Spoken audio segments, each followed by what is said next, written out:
తీతుకు వ్రాసిన పత్రిక 1వ అధ్యాయం.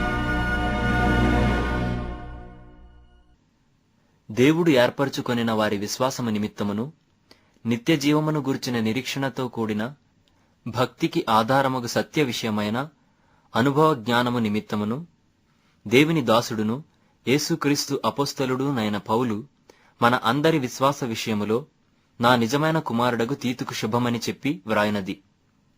ఆ నిత్య జీవమును అబద్ధమాడనేరని దేవుడు అనాది కాలమందే వాగ్దానము చేసెను గాని, ఇప్పుడు మన రక్షకుడైన దేవుని ఆజ్ఞ ప్రకారము నాకు అప్పగింపబడిన సువార్త ప్రకటన వలన తన వాక్యమును యుక్త కాలములయందు బయలుపరచెను. తండ్రి అయిన దేవుని నుండియు మన రక్షకుడైన క్రీస్తుయేసు నుండియు కృపయు కనికరమును సమాధానమును నీకు కలుగునుగాక. నేను నీకాజ్ఞాపించిన ప్రకారము నీవు లోపముగా ఉన్న వాటిని దిద్ది ప్రతి పట్టణములోనూ పెద్దలను నియమించు నిమిత్తమే నేను క్రేతులో నిన్ను విడిచి వచ్చి తిని. ఎవడైనను నిందారహితుడును ఏకపత్ని పురుషుడును దుర్వ్యాపార విషయము నేరము మోపబడని వారై అవిధేయులు కాక విశ్వాసులైన పిల్లలు గలవాడునై ఉన్న ఎడల అట్టివానిని పెద్దగా నియమింపవచ్చును. ఎందుకనగా అధ్యక్షుడు దేవుని గృహ నిర్వాహకుని వలె నిందారహితుడై ఉండవలెను.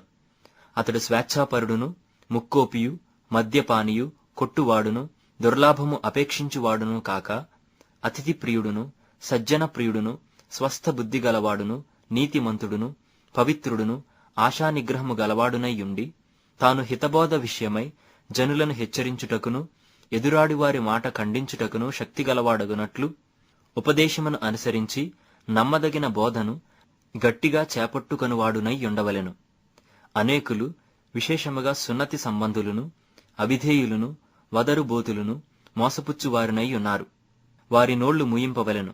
అట్టివారు ఉపదేశింపకూడని వాటిని దుర్లాభము కొరకు ఉపదేశించుచు కుటుంబములనే పాడు చేయుచున్నారు.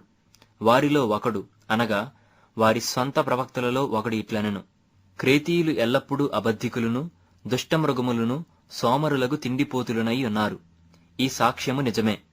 ఈ హేతువు చేత వారు యూదుల కల్పనా కథలను సత్యము నుండి తొలగిపోవునట్టి మనుషుల కట్టడలను లక్ష్యపెట్టక విశ్వాస విషయమున స్వస్థులకు నిమిత్తము వారిని కఠినముగా గద్దింపుము.